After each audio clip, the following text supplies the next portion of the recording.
that coenzyme Q10, which is commonly used in skincare products, is completely ineffective in some people? In this video, I'll explain why and what role your genes play in this. Coenzyme Q10 is considered the ultimate anti-aging molecule, meaning a substance that can slow down natural aging processes. That's why Q10 is widely used in cosmetics and dietary supplements. And rightly so.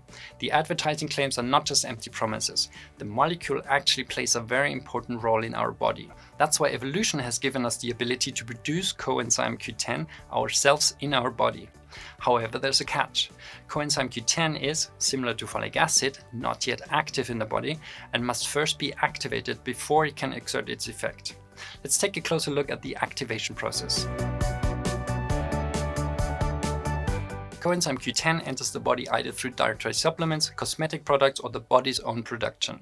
Now it's the NQ01 gene's turn. It produces the NQ01 protein of the same name, which has the task of recognizing Q10 and chemically converting it into the active form ubiquinol. In our body, waste products of our metabolism are constantly produced, damaging the surrounding cells and, among other things, causing the aging process. These harmful substances are called free radicals, and now ubiquinol shows itself as a miracle weapon against aging. It detects these free radicals and neutralizes them before they can cause any damage. Unfortunately, things look very different for people with a gene defect in the NQ01 gene. Q10 enters the body again, but this time the NQ01 gene is not present. Q10 remains unchanged in the body and cannot neutralize the harmful free radicals.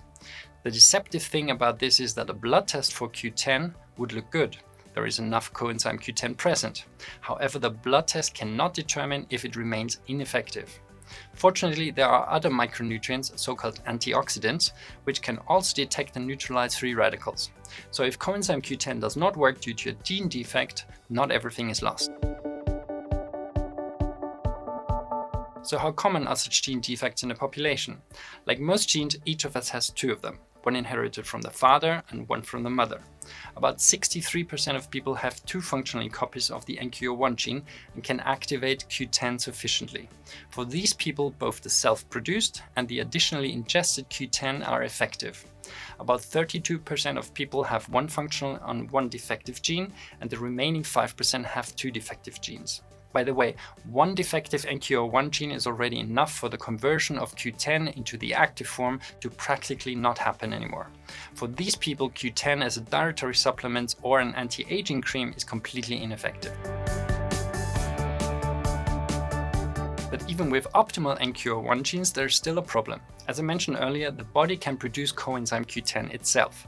However, the body's own production varies greatly with age. At around 23 years of age, production is at its highest. Then it decreases by about half by the age of around 80 years. This is one of the reasons why coenzyme Q10 is so popular in dietary supplements and cosmetics. It compensates for the body's missing production. So before you reach for a Q10 containing product, it makes sense to take a look at your genes first.